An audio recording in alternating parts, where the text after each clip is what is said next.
வெளிச்சத்தை தேடி அலையக்கூடிய மேஷராசி என்பர்களே, ஒரு வெளிச்சம் உங்களை நோக்கி வர இருக்கிறது அப்படிங்கிறதா இந்த வீடியோவே.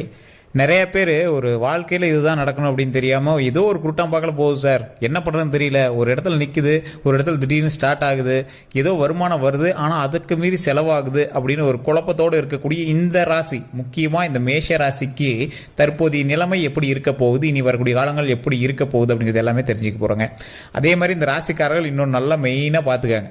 இந்த ராசிக்காரர்களுக்கு தற்போதைய நிலைமையில் நான் சொல்கிற மாதிரி இருந்தால் இனி இந்த விஷயங்கள் நடக்கும். ஸோ இப்போ இதெல்லாம் உங்களுக்கு நடந்திருந்தது அப்படின்னா தான் இது நடக்கும். அப்படி இருந்தால் நீங்கள் நம்பிக்கலாம். இல்லை சார் எனக்கு இதில் நீங்கள் சொன்னதில் எனக்கு 50% தான் மேட்ச் ஆகுது அப்படின்னா உங்களுடைய தசாபுத்தி ஒரு டைம் ஜாதகத்தை பார்த்து செக் பண்ணிக்கோங்க. தசாபுத்தி சரியாக இருக்கும் பட்சத்தில் இப்போ நான் சொன்ன விஷயங்கள் சரியாக இருக்கும். அதே மாதிரி இந்த நிறைய சந்தேகங்கள் இருக்குது அப்படி நீங்கள் ஃபோன் நம்பர் நான் கீழே டிஸ்கிரிப்ஷனில் கொடுத்துருக்கேன், நீங்கள் ஃபோன் பண்ணி பேசி தெரிஞ்சுக்கலாம். பிரபல ஜோதிடர் நம்பர் தான் கொடுத்துருக்குங்க. அதே மாதிரி கொஞ்சம் காலையில் டைமில் இருந்து கொஞ்சம் நைட் டைமுக்குள்ளே பண்ணுங்கள். அன் டைம்லாம் பண்ணிங்கன்னா கொஞ்சம் எடுக்கிறது கஷ்டம். வெளிநாட்டு நண்பர்கள் வாட்ஸ்அப் மூலமாக தொடர்பு கொள்ளலாம். ஸோ அதுக்கும் நீங்கள் என்ன பேசி தெரிஞ்சுக்கலாங்க. இந்த ராசிக்காரர்களுக்கு ஒரு முக்கியமான ஒரு விஷயத்தையும் நான் இப்போ தற்போது சொல்லிடுறேங்க. இந்த ராசிக்காரர்கள் இந்த நாள் வரைக்கும் மற்றவரிடம் கையேந்தி நிற்கக்கூடாது அப்படின்னு ஆசைப்படுறவங்க இந்த மேஷ ராசிக்காரர்கள் முக்கியமானவங்க. மற்றவங்கள்ட்ட போய் கையேந்து நிற்க மாட்டாங்க. அதற்கு தகுந்த வேலையை செஞ்சு தான் அதுக்கான ஊதியத்தை வாங்குவாங்களே தவிர தேவையெல்லாம் போய் நான் மற்றவங்கள்ட்ட கையேந்து நிற்க மாட்டேன் அப்படிங்கிறவங்கள இந்த மேஷ ராசிக்காரர்கள் முக்கியமானவங்க. பொது சேவைகள் அதிகமாக செய்யக்கூடிய ராசிகளில் இந்த மேஷ ராசி அதிகம். அதுலேயும் இந்த மேஷ ராசிக்காரங்க பொது சேவை செய்கிறாங்க அப்படின்னாலும் அவங்களோட தொழிலும் பொது சேவை சார்ந்த தொழிலாக தான் அமையும். மக்களோடு இணைந்து செயல்படக்கூடிய தொழில்கள், ஒரு சேவை மையம், ஏதோ ஒரு சேவை செய்யக்கூடிய ஒரு கவர்மெண்ட் உத்தியோகம், ஏதோ ஒரு கவர்மெண்ட் எக்ஸாம் எழுதிங்கன்னா அதெல்லாம் இனி வரக்கூடிய காலகட்டங்களில் உங்களுக்கு அமையறதுக்கான வாய்ப்புகள், ஏதோ ஒரு மக்கள் சேவையினுடைய தொடர்பு கொண்ட சில தொழிலாக உங்கள் செய்யக்கூடிய தொழில்கள் அமையும். பெரிய வருமானம் இருக்கா அப்படின்னு கேட்டால் மன திருப்தி இருக்குது சார், அது சாட்டிஸ்ஃபேக்ஷன். நீங்கள் செய்கிற தொழிலில் மன திருப்தி இருக்கும். இதில் இருக்கக்கூடிய 30% பேருக்கு செய்கிற தொழில் நீங்கள் படித்ததுக்கும் தொழிலுக்கும் ஆப்போசிட்டாக இருக்கும். இல்லை சார் 100% பேருக்கு அப்படி தான் இருக்குது அப்படின்னு பாதி பேர் சொல்லுவீங்க. ஆனால் ஓரளவுக்கு கொஞ்சம் மைண்டை சாட்டிஸ்ஃபை பண்ணக்கூடிய அளவுக்கு தொழிலாக இருக்கும். உங்களுக்கு பிடிக்கல அப்படின்னா அந்த தொழிலில் நீங்கள் இருக்கவே மாட்டீங்க, அடுத்தடுத்து மாற்றிட்டே இருப்பீங்க. ஸோ உங்களுக்கு மனதிற்கு பிடித்தார் போல் வாழக்கூடிய மனிதர்களில் முக்கியமானவர்கள் இந்த மேஷராசிக்காரர்கள். நல்ல குணாதிசயம், மற்றவங்ககிட்ட பழகக்கூடிய அன்பு, எவ்வளோ பெரிய இக்கட்டான கோவ சூழ்நிலையில் கூட அழகாக அதை பேசுவார், அழகாக அதை டேலி பண்ணுவார், அழகாக அதை மூவ் பண்ணிகிட்டே இருப்பார். ஒரு தெளிவான ஆற்றல் மிகுந்தவர், தெளிவான ஒரு நோக்கம் உள்ளவர், தெளிவான ஒரு செயலாற்றுபவர். ஒரு விஷயத்துக்கு போனோம் அப்படின்னா ஸ்ட்ரெயிட் லைன், சார் நான் ஒரு ஸ்ட்ரெயிட் ஃபார்வர்டான பர்சன், எனக்கு இந்த வழியாக போனால் இந்த விஷயம் அடிபட்டுச்சு அப்படின்னா அதை நான் சரி பண்ணி அதை அடிப்படாமல் என்ன பண்ணுமோ அதை நானே பண்ணுவேன் சார் அப்படிங்கிறதுல ஒரு ஸ்ட்ரெயிட் ஃபார்வர்ட் பர்சன். இவருக்கு லஞ்சம் பிஞ்செல்லாம் போகாது, லஞ்சம் பிஞ்செல்லாம் எதுவுமே செல்லுபடியே ஆகாது. ஒருத்தர்கிட்ட சார் நான் பணம் கொடுக்குறேன், இதை கொஞ்சம் சைடில் பண்ணுங்கள், இதெல்லாம் முடியாதுங்க, இதுக்கு சரியான வழியில் போகலாம், வாங்க நான் கூட்டு போய் சரி பண்ணி தரேன் அப்படிம்பார். அந்த அளவுக்கு ஒரு நேர்மையான ஒரு மனிதரில் இவரும் ஒருவர் அப்படின்னு சொல்லலாம். மேஷராசிக்காரர்களுக்கு இன்னொரு ப்ளஸ் பாயிண்ட் என்ன தெரியுமா? இந்த மேஷராசிக்காரர்கள் லக்கிலேயே இருக்கிறவங்க. கடந்த சில வருடங்களில் இந்த 2 வருடத்தில் உங்களுக்கு கண்டிப்பாக திருமணம் நடந்திருக்கும். இப்போ சென்ற தீபாவளியில் தலை தீபாவளியாக கொண்டாடினாங்க நிறைய பேர் மேஷராசியில். குடும்ப வாழ்க்கைகளில் சின்ன சின்ன சிக்கல்கள் உங்களுக்கு இருக்கத்தான் செய்யும். ஒரு மன திருப்தி அடையாத ஒரு வாழ்க்கை. ஏன்னா நீங்கள் எல்லாமே மன சாட்டிஸ்ஃபேக்ஷனுக்கோசரமே பண்ணுறவர். மனசு செட் ஆகணும், மனசுக்கு பிடிச்சாதான் பண்ணுவீங்க, மனசுக்கு பிடிச்சாதான் ட்ரிப்பு போவீங்க, மனசுக்கு பிடிச்சவங்களோட தான் ஃப்ரெண்ட்ஷிப்பை வச்சுப்பீங்க, மனசுக்கு பிடிச்ச தொழிலை மட்டும்தான் செய்வீங்க, மனசுக்கு பிடிச்ச வேலைக்காக மட்டும்தான் செலவிடங்கள் செய்வீங்க. அவ்வளோ சீக்கிரம் அதிகமாக பணத்தை வெளியிட மாட்டீங்க. 1000-2000 ரொம்ப அக்யூரேட்டாக பார்ப்பீங்க. அதுக்கு தகுந்த மாதிரி தான் நீங்கள் செயல்படுத்துவீங்க. ஸோ இந்த அளவுக்கு ரொம்ப ஒரு நேர்மையான பர்சன்லாம் கண்டுபிடிக்கிறது ரொம்ப கஷ்டம். உங்களுடைய நேர்மை சிலருக்கு கொஞ்சம் எரிச்சலை ஊட்டும். உங்களோட நட்போட்டார்களே சிலர்லாம் உங்களை நோண்டுவாங்க. சிலர்லாம் உங்களை எப்படி சொல்லுவாங்கன்னா இவர் கஞ்சன் அப்படிங்கிற மாதிரிலாம் சொல்லுவாங்க. அதெல்லாம் நீங்கள் மைண்டில் எடுத்துக்கவே தேவையில்லை. தொழிலில் முன்னேற்றம் அடைகிறதுக்கான காலகட்டம் அப்படின்னே எடுத்துக்கலாம். தொழிலில் சில சறுக்கங்களை இதுக்கு முன்னாடி நீங்கள் சந்திச்சிருப்பீங்க. நிறைய இடத்துல பணத்தை விட்டு ஏமாந்த தருணங்களும் அதிகம். ஒருத்தரை நம்பி நீங்கள் போய் ஏமாந்த தருணங்கள் அதிகம். இப்போ உங்களுக்கு கூட பிறந்தவங்களோ இல்லை உங்களோட ஃப்ரெண்ட்ஸ் சர்க்கிளையோ நீங்கள் அதிகமாக செலவு பண்ணிகிட்டே இருந்திருப்பீங்க. அவன் பண்ணுவான் அப்படிங்கிற நம்பிக்கைலாம் இல்லை, அவன் மேலே ஏதோ ஒரு அன்பில் பண்ணிகிட்டே இருப்பீங்க. பார்த்தா உங்களுக்கு எதிர்ப்பாக திரும்பி நிற்பான்.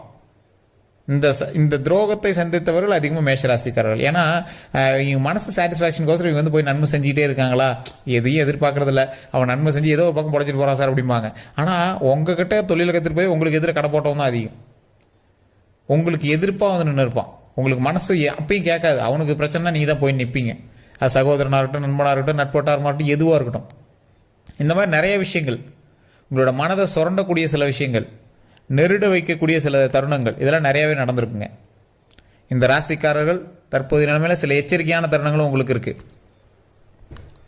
தொழிலில் நீங்கள் என்ன தான் பண்ணீங்க அப்படின்னாலும் மற்றவர்களை நம்பி நீங்கள் செய்யக்கூடிய ஒரு விஷயம் இருக்குது அப்படின்னா அந்த இடத்துல கொஞ்சம் பொறுமையும் நிதானமும் தேவை. அதீத முதலீடுகள் ரொம்ப கவனத்தை எடுத்துகிட்டு தான் செய்யணும்.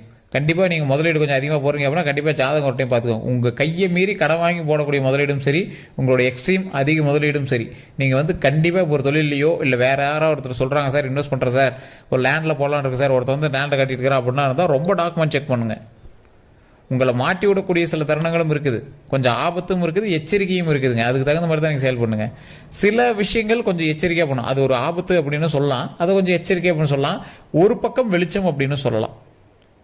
தசாபுத்திக்கு தகுந்த மாதிரி உங்களோட ஜாதகம் செயல்படுது. 50% பேர் இந்த மேஷ ராசிக்காரர்களுக்கு பர்ஃபெக்டாக இருக்குது. ஆனால் 50% பேருக்கு கொஞ்சம் பார்த்து தான் இருக்கணும். சில ஆபத்துகளும் இருக்குது, அதை தாண்டி தான் போகணும். சில தடைகளும் இருக்குது, அதை தாண்டி தான் வந்து சக்ஸஸை மீட் பண்ணணும். அப்போனா நீங்கள் என்ன பண்ணணும், அந்த 50% பேரில் நீங்கள் இருக்கீங்களா அப்படின்னு தெரியாது. அப்போ நீங்கள் கொஞ்சம் பொறுமையாக ஸ்டெப் எடுத்து வைக்கணும். உங்களோட ஜாதகத்தை ஃபஸ்ட்டு ஒரு டைம் செக் பண்ணிக்கணும். சார் லோக்கலில் ஜோதிடர் இருக்காங்க அப்படின்னா நல்லா தெளிவாக பார்ப்பாங்கன்னா பாருங்கள், ஒன்றும் பிரச்சனை கிடையாது. இல்லை சார் சரியான ஜோதிடர்கள் எங்களுக்கு தெரியல அப்படின்னா கண்டிப்பாக கீழே டிஸ்கிரிப்ஷனில் கொடுத்துருக்கேன், பிறந்த தேதி, பிறந்த நேரம், பிறந்த ஊர் சொல்லி அதில் நீங்கள் வந்து ஜோதிடம் பார்த்து நீங்கள் வந்து தெரிஞ்சுக்கலாம். அதே மாதிரி நல்ல தெளிவாக நீங்கள் ஒன்று தெரிஞ்சுக்கணும், இந்த மேஷராசிக்காரர்கள் முருகரினுடைய அவதாரமானவர்கள். சில சிக்கல்களை தாண்டி தான் நீங்கள் வந்து நிற்பீங்க, சுயம்பா தான் நிற்பீங்க. முருகர் எப்படி பழனிமலையில் போய் சுயம்பா தனியாக நின்னார், எந்த ஒரு விஷயத்தை தனியாக செயல்படுத்தினார், வேலை கொண்டு சில அவதாரங்கள் எடுத்து சில முக்கியமான சில விஷயங்கள்லாம் செஞ்சார். அந்த மாதிரி நீங்கள் வந்து சுயம்பு, மற்றவர்களினுடைய ஆதரவுனால் நீங்கள் வந்து பிழைக்கல, உங்களுடைய அறிவினாலையும் உங்களுடைய ஆற்றல்னாலையும் பிழைக்கிறீங்க. ஒரு இந்த மேஷராசிக்காரெல்லாம் ஒரு யூனிக் பர்சன். தோற்றத்தில் இப்படி இருப்பார் சார், முகபாவனை இப்படி இருக்குது சார், அவரோட கேரக்டர் இப்படி இருக்குது சார், நண்பர்கள்ட்ட இப்படி பழகுவார் சார், அவரோட உயரம் இப்படி இருக்குது சார் அப்படின்னு உங்களை வந்து ஈஸியாக கணிச்சிடலாம். அந்த மாதிரி பர்சன் நீங்களாம் தனித்துவமாக பண்ணுவார். ஆமாம், அவன் ஒரு பிரில்லியண்டான ஆள் அப்படிம்பாங்க. ஒரு கூட்டத்தில் கூட உங்களை சீக்கிரம் கண்டுபிடிச்சிருவாங்க. எல்லாருக்கும் ஒரு பிரபலியமான ஒரு ஆளாக நீங்கள் இருப்பீங்க, மக்களுக்கு மத்தியில் தேவையான ஆளாக இருப்பீங்க, மக்களுக்கு மத்தியில் தெரிஞ்ச ஒரு முகமாக இருப்பீங்க. அதான் சொல்கிறேனே, மக்களுக்கு சேவை செய்ய போனால் ஈஸியாக கண்டுபிடிச்சலாம், ஐடென்டிஃபை பண்ணிடலாம். இதான் அதில் ஒரு முக்கியமானதுங்க. தொழில் ரீதியாக நீங்கள் செய்யக்கூடிய ஒவ்வொரு ஸ்டெப்பும் உங்களுக்கு ஒவ்வொரு படி மேலே ஏறிட்டே தான் வரும். பெரிய லாபம் இருக்கான்னு கேட்டால் சாட்டிஸ்ஃபையான லாபம். இனி வரக்கூடிய காலகட்டங்களில் உங்களுக்கு பெரிய லாபமும் இருப்பதற்கான வாய்ப்புகள் அதிகம். தொழில் பெருசு பண்ணலான்னு ஸ்டெப் எடுத்திருப்பீங்க, அப்படியே ஸ்டாப் பண்ணியிருப்பீங்க. திருமணம் பண்ணலான்னு ஸ்டெப் எடுத்திருப்பீங்க, சின்ன சின்ன தரங்களுக்கு பிறகு திருமணம் பண்ணியிருப்பீங்க. குழந்தை பேருக்காக வெயிட் பண்ணிட்டு இருப்பீங்க, அதுவுமே அமையறதுக்கான வாய்ப்புகள் அதிகம். இந்த தீபாவளியில் வந்து பார்த்தீங்கன்னா தலை தீபாவளியாக கொண்டாடிங்க தான் அதிகம். அப்படி இல்லை அப்படிங்கிற பட்சத்தில் அடுத்த தீபாவளியில் உங்களுக்கு தலை தீபாவளி அப்படின்னு சொல்லலாம். திருமணத்திற்காக வெயிட் பண்ணிட்டு இருக்கிறவங்களுக்கு, குழந்தை பேருக்காக வெயிட் பண்ணிட்டு இருக்கீங்க, கண்டிப்பாக பழனி போயிட்டு வாங்க. முருகனுடைய அவதாரமாக இருக்கக்கூடிய இந்த ராசினர் கண்டிப்பாக பழனி போயிட்டு இருந்தீங்கன்னா மிகப்பெரிய வாய்ப்பு இருக்குது. அதே மாதிரி மேல்மலையனூர் கோயில் ஒரு டைம் வழிபட்டு வாங்க. மேல்மலையனூர் கோயிலும் பழனிக்கு போயிட்டு கீழே இருக்கக்கூடிய திருஆவினங்குடி வழிபட்டு மேலே இருக்கிற பழனியை வழிபட்டு வந்தீங்க அப்படின்னா மிகப்பெரிய ஒரு நன்மை இருக்கிற வாய்ப்புகள் ரொம்ப அதிகம். குலதெய்வ வழிபாடு கட்டாயம். குலதெய்வ வழிபாடு பண்ணுறவங்க கண்டிப்பாக தயிர் சாதம், எலுமிச்சை சாதம், இல்லைனா தக்காளி சாதம், இது மூணில் ஏதோ ஒன்று செஞ்சு அங்கே இருக்கக்கூடிய ஒரு 10 பேருக்காவது அன்னதானம் பண்ணுங்கள். உங்கள் கையினால் பண்ணுங்கள், அது ரொம்பவே நல்லது. முடிஞ்சால் நீங்களே செஞ்சு எடுத்துட்டு போங்க, அது ரொம்ப ரொம்ப நல்லது. ஆண்களாக இருந்தாலும் சரி, பெண்களாக இருந்தாலும் சரி, உங்களுடைய பங்களிப்பு அந்த செய்யறதுல இருக்கணும். அவங்க சாப்பாடு கொடுக்கும்போது தண்ணி பாட்டிலோ ஏதோ ஒன்று எங்களுக்கு வயிறு நிறைய கொடுக்க மாதிரி பக்கத்தில் இருந்து கொடுத்துருவாங்க. பேக்கெட்டில் போட்டு அப்படியே தூக்கி வீசுறதெல்லாம் இருக்கக்கூடாது. கையில் கொடுத்து அவங்க மனதார சாப்பிட்றத ஒரு டைம் பார்த்துருவாங்க. 10 பேர்த்தில் ஒருத்தராக சாப்பிட்றத நீங்கள் பார்த்துருவாங்க, மிகப்பெரிய நன்மையாக இருக்கும். அதே மாதிரி இந்த ராசிக்காரர்கள் எந்த ஒரு எச்சரிக்கையான விஷயங்கள் செய்கிறதுனால உங்களுக்கே ஒரு டவுட் வரும். உங்களெலாம் ஒரு அமானுஷ ராசிகளில் இந்த மேஷராசி ஒன்று, இந்த விஷயம் செய்யும் போது ஒரு படபடப்போ இல்லை ஒரு பயம் இருக்குது பார்த்தீங்கன்னா, அந்த விஷயத்தில் கொஞ்சம் ரிஸ்க் எடுக்கிறதுலாம் இப்போ கொஞ்சம் ஸ்டாப் பண்ணி வச்சுக்கோங்க. இல்லை கொஞ்சம் பொறுமையாக பண்ணுங்கள். காரணம் என்ன அப்படின்னா, உங்களுக்கே தெரிய ஆரம்பிக்கும். இந்த ராசிக்காரில் மட்டும் தான் ஈஸியாக ஐடென்டிஃபை பண்ணிடுறாங்க. சார் இந்த விஷயத்தில் கொஞ்சம் டவுட்டாக இருக்குது சார், பார்த்து பண்ணிக்கலாம் சார் அப்படிங்கிற மாதிரி உங்களுக்கே தோணுச்சு அப்படின்னா அந்த விஷயத்தில் கொஞ்சம் கவனம் செலுத்துங்க. அந்த மாதிரி கொஞ்சம் பெரிய விஷயமா இருக்குது அப்படின்னா ஜாதகத்தை பார்த்து அதற்கு தகுந்தார் போல் இந்த தசாபுத்திக்கு இது அமையுமா அப்படின்னு கேட்டு பண்ணுங்கள். ஒரு கடன் வாங்கி பண்ணுறீங்க அப்படின்னா கொஞ்சம் பயப்படுவீங்களா? அப்போ அந்த விஷயத்தில் என்ன பண்ண, ஒரு டைம் ஜாதகத்தை பார்த்துட்டு லேண்டோ வீடோ அதெல்லாம் வாங்குறதுலாம் கொஞ்சம் தெளிவாக பார்த்து பண்ணுறது ரொம்பவே பெட்டர். வீடு கட்டக்கூடிய அமைப்புக்கான யோகம் மேஷராசிக்கு தற்போது நிலைமையில் இருக்குது. ஆனால் இந்த தசாபுத்தி உங்களுக்கு அமைஞ்சிருக்குது அப்படின்னு ஜாதகத்தை பார்த்து தெரிஞ்சுக்கணும். வண்டி வாகனத்தில் கவனம் தேவை. இது மேஷராசி ஓவரால் எல்லாருக்குமே செக் பண்ணிக்கோங்க. வண்டி வாகனத்தில் கவனம் தேவை. வேறு ஒருவருடைய வாகனத்தை வாங்கி ஓட்டு போகிறோ இல்லை உங்களுடைய வாகனத்தை மற்றவங்க கொடுத்து ஓட்ட சொல்லுவீங்களோ, உங்கள் பேரில் வண்டி ஓடுது, லாரி ஓடுது, ஏதாவது வண்டி ஓடுதுலாம் அதை வந்து வேறு டிரைவர் ஓட்டிருக்கா அப்படின்னா ரொம்ப ரொம்ப கவனம் தேவை. அவங்களாம் அசால்ட்டாக விடக்கூடாது. கரெக்டாக பார்த்து உங்களுடைய டிரைவர்கிட்டலாம் பார்த்துக்கோங்க. அதே மாதிரி உங்களோட நண்பருக்கு வண்டி கொடுக்குறீங்க அப்படின்னா உங்களோட நண்பர்கள்லாம் நீங்கள் வந்து கொடுக்குறது ரொம்ப கவனமாக பாருங்கள். அதே மாதிரி முன்னாடி வந்து ஒருமையில் ஏதாவது பேசினா தவறாக பேசினா மன்னிச்சுக்கோங்க. எங்களோட ஸ்லாங் அப்படி, அதனால் அப்படி வந்துருங்க, தவறாக எடுத்து வேண்டாம். அதே மாதிரி இன்னொன்று, உங்களுடைய நட்பு வட்டாரங்கள்கிட்ட தேவையில்லாத வம்புகள் வரதுக்கான வாய்ப்புகள் அதிகமாக இருக்குது. அதனால் பண விஷயங்கள்லையோ இல்லை வேறு ஏதாவது விஷயங்கள்லையோ வண்டி வந்து இப்போ நண்பர் கொடுக்குறீங்க அப்படின்னா அவர்கிட்ட ஏதோ பிரச்சனைலாம் இருந்துச்சுன்னா இவனா அப்படிலாம் பேசுகிறதா கொஞ்சம் தவிர்த்துக்கோங்க. உங்களுக்கு வந்து வார்த்தையினால் சில விஷயங்கள் வந்து மாறதுக்கான வாய்ப்புகள் அதிகம். ஸோ அதனால் வார்த்தையில் கொஞ்சம் கவனம் தேவை. நட்பு வட்டாரங்களோ வண்டியோ வாகனங்களோ பணமோ கொடுக்கும்போது கொஞ்சம் கவனம் தேவை. அதெல்லாம் கொஞ்சம் பார்த்துக்கோங்க. அவங்ககிட்ட வண்டி வாகனம் கொடுக்கும்போது ரொம்ப சேஃப்டியாகவும், நீங்கள் வேற எங்கள் வண்டி வாகனத்தை வாங்குறீங்க அப்படின்னா நீங்களும் ரொம்ப சேஃப்டியாக நடந்தது ரொம்ப பெட்டர்.